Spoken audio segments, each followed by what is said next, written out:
Hello guys, j'espère que vous allez bien. Aujourd'hui, on se retrouve dans une nouvelle vidéo, un Get Ready With Me. Du coup, on va s'apprêter ensemble parce que j'ai une petite sortie sur Paris là. Du coup, let's go. On commence directement dans ma salle de bain avec l'épilation du visage. J'avais quelques 3-4 poils sur le menton. Bon, si j'utilise la scie, c'est que c'est plus de 3-4. Voilà, j'ai quelques poils sur le menton et il fallait que je m'en débarrasse. Alors, j'utilise la scie de chez Vite et je ne vous la conseille pas. Pourquoi?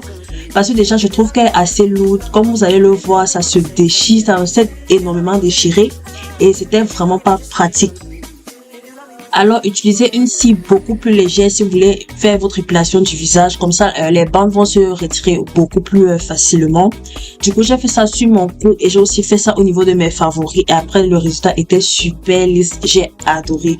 Et toujours le gommage avant de faire l'épilation pour éviter les points incarnés parce que les points incarnés, c'est pas top. Voilà. Ensuite, j'utilise l'huile lavande de chez Anua. C'est l'huile que j'utilise lorsque je nettoie mon visage. Et là, ça m'aide énormément pour retirer tous les résidus de cire qui sont restés sur mon visage. Sachant que je ne peux pas retirer ces résidus sans matière grasse en fait. Du coup, ça me sert énormément dans ce cas-là. Et j'ai profité de l'huile sur mon visage pour vraiment nettoyer mes sourcils et tracer, donner une forme à mes sourcils. Voilà. J'ai lavé mon visage et mon visage était lisse, c'était propre, c'était tout. Voilà. Passons maintenant au body care. Là, j'ai utilisé le gommage. Lorsque j'ai pris ma douche, j'ai utilisé le gommage de chez First Aid Beauty. Je vous l'ai présenté maintes fois. Ce gommage est incroyable. Et j'utilise également l'huile sèche de chez Aveeno après ma douche parce que ça donne vraiment un très bel éclat à la peau. Ça hydrate la peau, pas énormément, mais si j'utilise ça plus pour l'éclat et pour la santé de ma peau.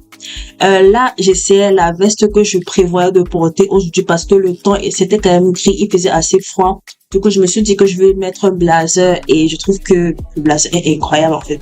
Je l'ai acheté chez New York en taille L. Voilà. Là, ce sont les ongles que j'avais posés spécial automne. Franchement, je trouve ça très beau, la forme carrée et tout. Comme vous pouvez le voir là, c'est vraiment très joli. Et concernant mon visage, j'ai utilisé la crème de chez La Roche-Posay, la Cicaplast, parce que pour vraiment régénérer ma peau et hydrater à fond. Passons maintenant au maquillage. Je commence par les sourcils avec la Red One. Là, j'avais pris l'habitude d'utiliser la boule de chez Got To Be pour faire mes sourcils. Si vous avez vu ma vidéo sur ma petit maquillage que je vous mets dans le petit i, j'utilise la boule de chez Got To Be, mais là, je vais tester un peu avec la Red One et je vous assure, ça tient de fou. J'utilise la Red One plus le gel à sourcils de chez Got To Be pour vraiment fixer le tout. Et franchement, je n'ai rien à dire, c'est parfait, mes sourcils n'ont pas bougé. Sachant qu'il a plu sur moi pendant la soirée, mon maquillage a pas bougé. Voilà. Ensuite, la base de chez ELF que j'ai depuis 1 an et demi maintenant. Je sais pas si elle est périmée, mais tant que ça ne finit pas, je continuerai de l'utiliser. Ensuite, je nettoie mes sourcils avec le Shape Tape de chez Tarte, le concealer, que je n'utilise plus pour mes cernes, mais plus juste pour mes cils, parce que le concealer est assez sec et ça donne vraiment un contour de l'œil sec que je j'aime pas en fait. Du coup, je nettoie mes sourcils et j'estompe. Ensuite, le fond de teint de la gloire en fait. Ce fond de teint, si vous avez une peau qui n'est pas très jolie comme la mienne, du coup avec plein d'imperfections, c'est vraiment le fond de teint parfait parce qu'il est couvrant et hydratant je trouve et ça ne brille pas trop.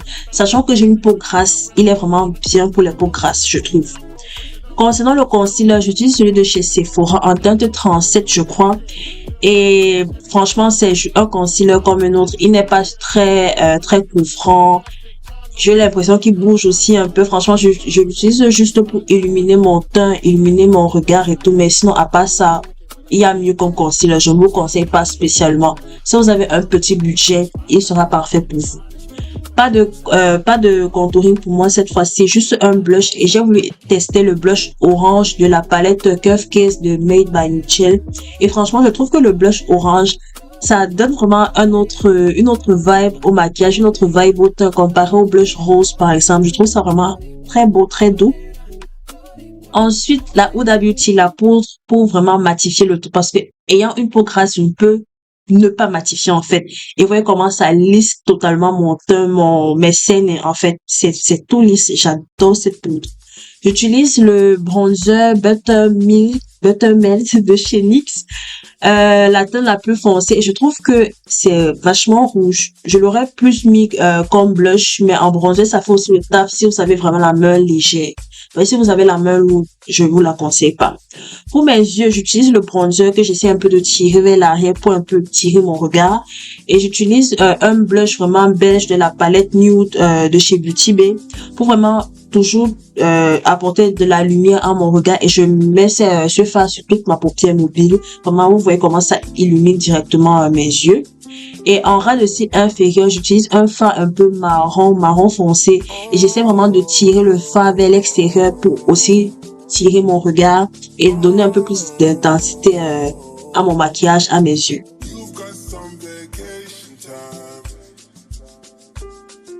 Ensuite, là, j'utilise une palette d'highlighter que j'utilise pour vraiment ajouter un peu de paillettes à mon regard, en coin de cils intérieur, en coin de cils, voilà.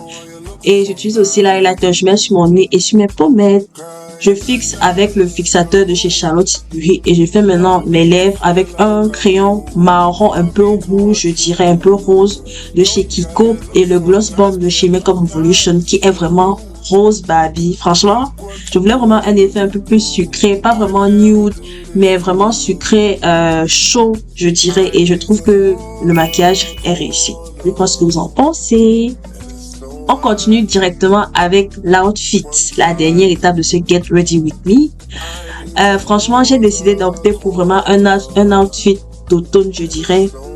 Du coup, j'ai choisi le bleu comme couleur favorite, comme couleur de cet outfit. Chemise bleue et jupe style écolière bleu foncé également. Si vous avez vu ma dernière vidéo que je mettrai également dans le i d'informations, vous savez que les chemises bleues, je suis vraiment obsédée par les chemises bleues. Je trouve ça vraiment très beau.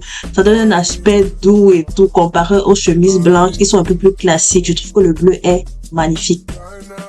J'ai donc essayé cet outfit avec la veste que je vous ai montré tout à l'heure, et je trouvais vraiment que ça n'allait pas.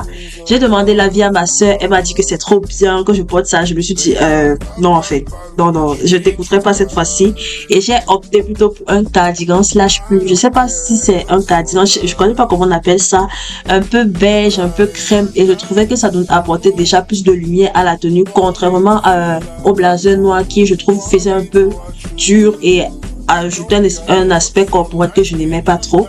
Concernant les chaussures, j'ai choisi une botte à gros talons vraiment épais que j'ai acheté chez Stradivarius il y a 1 an, et j'ai pris la jupe en taille L, la chemise en taille L également pour un aspect oversize. Voilà, le sac vient de chez Shein, et voilà le résultat final. J'aime bien, ça fait très automnal avec les bottes et tout, et le cardigan c'est très beau. Et la jupe n'est pas très courte comme vous pouvez le voir. Il faut certainement faire attention en mettant un collant comme j'ai fait et ne pas couvrir, mais sinon si vous marchez posément, c'est très joli. Et aussi, j'ai resserré la taille en enfilant le cardigan pour vraiment donner un aspect, donner un peu plus de forme à l'habillement, sachant que la jupe est déjà évasée. Du coup, j'espère que la vidéo vous a plu. Elle est à présent terminée, et on se retrouve la semaine prochaine pour une nouvelle vidéo. Bisous, ciao.